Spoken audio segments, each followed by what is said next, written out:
ब्रह्मा जी कहते हैं, नारद, अंतर मैं हिमालय के कैलाश शिखर पर रहने वाले परमेश्वर महादेव शिव को लाने के लिए प्रसन्नतापूर्वक उनसे पास गया और उनसे इस प्रकार बोला, विश्वभर ध्वज सती के लिए मेरे पुत्र दक्ष ने जो बात कही है उसे सुनिए और जिस कार्य को दे अपने लिए असाध्य मानते थे उसे सिद्ध हुआ ही समझिए।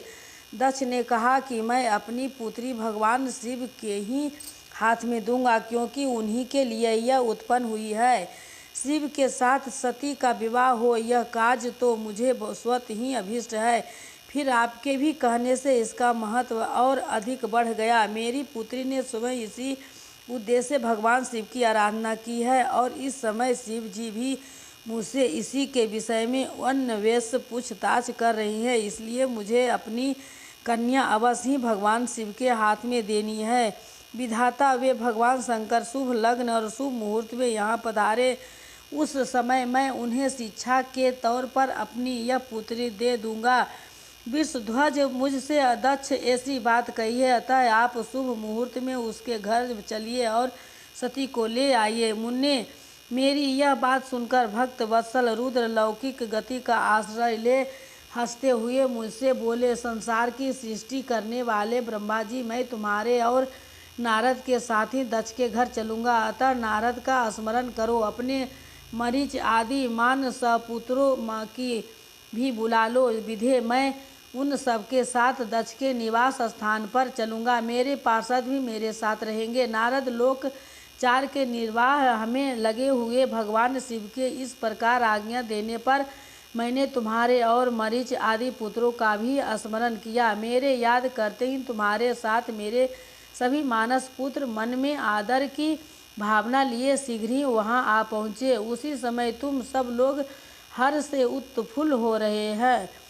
फिर रुद्र के स्मरण करने पर शिव भक्त के सम्राट भगवान विष्णु भी अपने सैनिकों साथ कमल देवी के साथ गरुड़ पर आरूढ़ हो तुरंत वहां आ गए। तदंतर चैत्र मास के शुक्ल पक्ष की त्रयोदशी तिथि में रविवार को पूर्वा फाल्गुनी नक्षत्र में मुझ ब्रह्मा और विष्णु आदि समस्त देवताओं के साथ महेश्वर ने विवाह के लिए यात्रा की। मार्ग में उन देवताओं और ऋषियों के साथ यात्रा करते हुए भगवान शंकर बड़ी शोभा पा रहे थे। वहां जाते हुए देवताओं, मुनियों तथा आनंद मग्न मन वाले प्रथम गणों का रास्ते में बड़ा उत्सव हो रहा था। भगवान शिव की इच्छा से वृषभ, व्याध, सर्प, जटा और चंद्रकला आदि सब उनके लिए यथा योग आभूषण बन गए। तदंतर वेग से चलने वाले बलवान बलिवर्द नंदीकेश्वर आरूढ़ हुए। महादेव जी श्री विष्णु आदि देवताओं को साथ लिए क्षण भर में प्रसन्नतापूर्वक दक्ष के घर आ पहुँचे। ब्रह्मा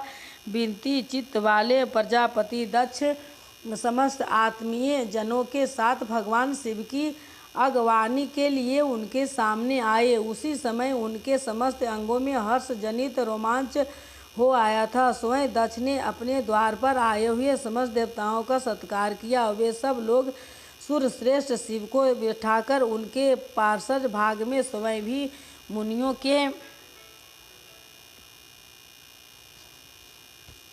के साथ क्रमशः बैठ गए। इसके बाद दक्ष ने मुनि सहित समस्त देवताओं की परिक्रमा की और उन सबके साथ भगवान शिव को घर के भीतर ले आए। उसी समय दक्ष के मन में बड़ी प्रसन्नता थी। उन्होंने सर्वेश्वर शिव को उत्तम आसन देकर स्वयं ही विधि पूर्वक उनका पूजन किया। तत्पश्चात श्री विष्णु का, रोम मेरा, ब्राह्मणों का, देवताओं का और समस्त शिवगणों का भी यथोचित विधि से उत्तम भक्ति भाव के साथ पूजन किया। इसी तरह पूजनीय पुरुषों तथा अन्य लोगों सहित उन सबका यथोचित आदर सत्कार करके दक्ष ने मेरे मानस पुत्र मरीच आदि मुनियों के साथ आवश्यक सलाह की।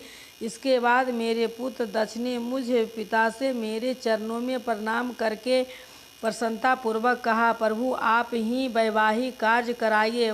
तब मैं भी हर्ष भरे हृदय से बहुत अच्छा कहकर उठा और वह सारा कार्य कराने लगा। तदंतर ग्रहों के बल से युक्त शुभ लगन मुहूर्त में दक्ष ने हर्षपूर्वक अपनी पुत्री सती का हाथ भगवान शंकर के हाथ में दे दिया। उसी समय हर्ष से भरे हुए भगवान वृषभध्वज ने भी वैवाहिक विधि से सुंदरी दक्ष कन्या का परिग्रहण किया। फिर मैंने श्री हरि ने तुम तथा अन्य मुनियों ने देवताओं और प्रथम गणों ने भगवान शिव को प्रणाम किया और सबने नाना प्रकार की स्तुतियों द्वारा उन्हें संतुष्ट किया। उसी समय नाच गान के साथ महान उत्सव मनाया गया। समस्त देवताओं और मुनियों को बड़ा आनंद प्राप्त हुआ। भगवान शिव के लिए कन्या दान करके मेरे पुत्र दक्ष कृतार्थ हो गए। शिवा और शिव प्रसन्न हुए तथा सारा संसार मंगल का निकेतन बन गया। जय श्री राम।